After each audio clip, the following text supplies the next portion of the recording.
Everything right. I know it's old folklore, but there's youthful sincerity in believing that wells are sacred places. I took 2 steps forward. I even called it in the air, heads. It's funny how we will pay a penny for our thoughts to be carried away for ransom and never realize the ability we have to reinvent. Nevertheless, I waited around once for the fireworks, for the miracle, for dancing bears, for the assurance that bronze clovers sprinkled in the closet oceans really can take us to Neverland. Nothing happened. I poked my finger in the water and stirred. Maybe it had been stale for too long and just needed some mixing, so I waited. I peered into the reflection. My eyes were still chestnut. My hair was still the color of blackberries. I wanted a refund. Where was my happy ending? See, this formula must be wrong. I threw my last cents in for the promise of reinvention. This whole change thing has gotten expensive, but it's our silence.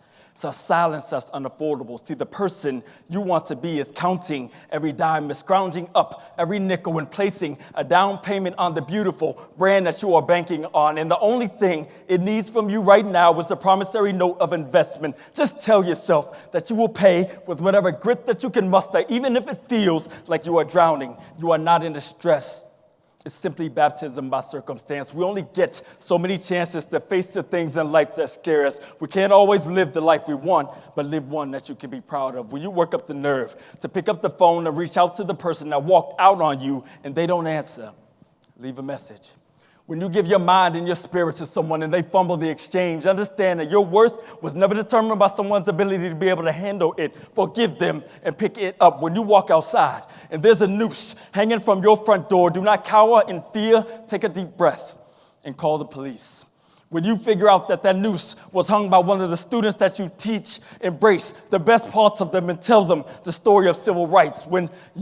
When friends you went to grade school with were killed before the age of 25 and robbed of a life of destiny, it's okay to cry, mourn their loss. When daddy doesn't treat your family like the daddies on TV land, understand that there's no script to fatherhood. Love him and ask about his wounds. When you question if you are anything like your daddy, love yourself and ask about your wounds. When mommy tells you she has cancer, but you don't quite know what that means, hold her hand and hug life into her. When your best friend tells you that his mommy's memory is fleeting down an unending corridor and that her condition makes him sad, remind him that people will always remember how you made them feel. When you go to school and the teacher tells you that the God you serve is a mythical being in the heaven where you thought grandma was doesn't exist, don't stop believing. Revisit why you believe it when everything is changing. Like deciduous trees in transition, the leaves in our life are mostly just cloaks. The longer we hold on to the things that were only ours for a season, the harder it is to prepare for what's next. Let them fall. When you find yourself preserving fear, anger, and shame that are oversized and heavy like Atlas, shouldering the world on his back, the pressure we place on ourselves is sometimes too awkward to grip. Let it fall. This is what it looks like to turn passive into power, to reinvent silence, to resurrect your voice. Pennies will be the same when they leave your finger and hit the bottom of any ocean. The next time you approach a well in life, keep the change. So I've been writing spoken word poetry for some time now. The piece that you just heard was the most difficult piece I've ever written because it was the most personal piece that I've ever written.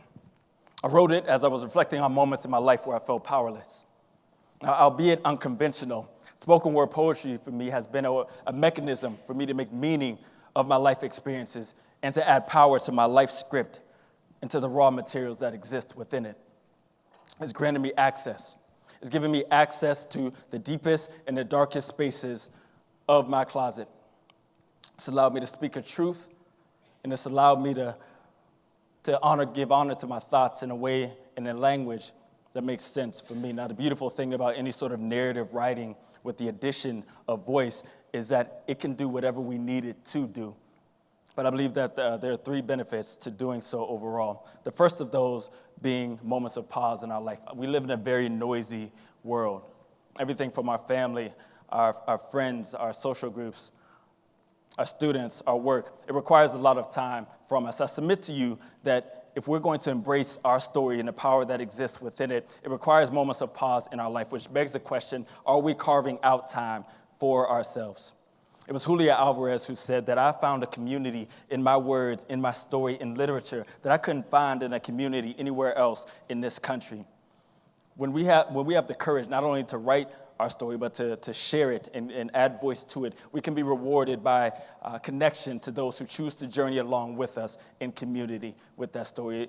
It was Alice Walker who said the most common way we give up our power is by thinking that we don't have any.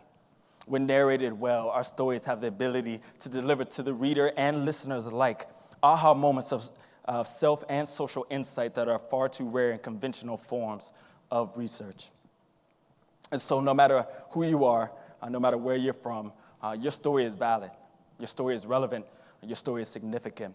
This presentation, this talk is about giving yourself permission to express your voice in a language that makes sense for you. Find your sound, find your style, and you will find your story. Lose it, and we risk being silenced. Now, there's some risk involved. Yes. Is it easy to do? I would say no. We have a personal responsibility to not express anything in public that we aren't prepared to undertake. We also have a responsibility to protect the privacy and the dignity of those who are not present, but have and are part of our journeys. And then thirdly, our stories, it takes time to make meaning out of those. And there's an element of patience that comes along with that. It was Carl Rogers who said that we are always in this space of becoming. And so which begs the question, how do we take our raw materials within our life, make meaning of those experiences toward becoming who we were always meant to be? I believe if we could see the miracle of a flower blooming, we would never be the same. Our lives and its continual unfolding are very similar. So I'll leave you with the question of, what's your story and how are you going to tell it? Thank you.